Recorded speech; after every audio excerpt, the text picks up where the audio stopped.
The cuts to education programming in the spring budget are far-reaching. This is Michelle Grodecki, and she has a nephew who should or could be starting kindergarten in the fall. That's not happening. Why is that, Michelle? Yeah.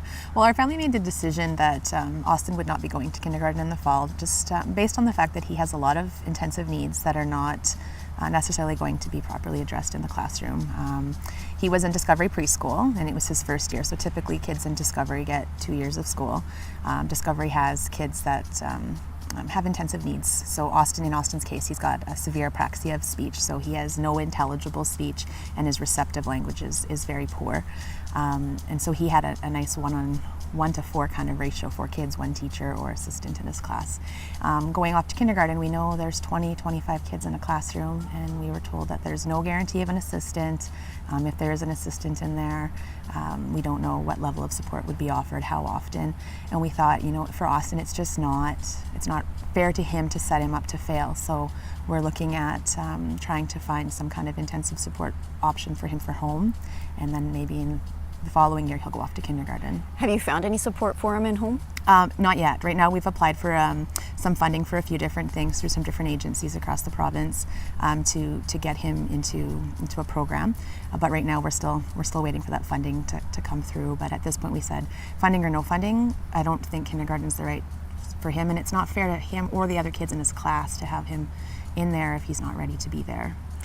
What was it like to see some of these funding cuts and that kind of thing, and know that this was really changing the plans that you had for Austin?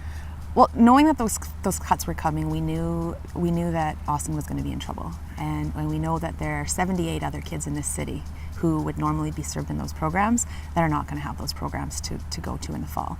And so you think of those 78 kids, and you think of Austin, and you think of how many other kids every year from now on are coming forward. So for us with Austin, we said, we know the funding cuts are coming. We know he's going to fail if he goes on to kindergarten. How is that going to help his self-esteem? How is that going to set him up for school, right? He's already frustrated because he can't speak, and now we're going to send him to school where he can't learn. And we just knew that this wasn't going to be an option. So what's next? Have you heard anything as far as provincial or federal funding that could potentially come around to be a solution? Well, we've asked that repeatedly. We were told by Minister Morgan's assistant, because this federal funding had been announced, that at this point they're not sure how that federal funding is going to be spent.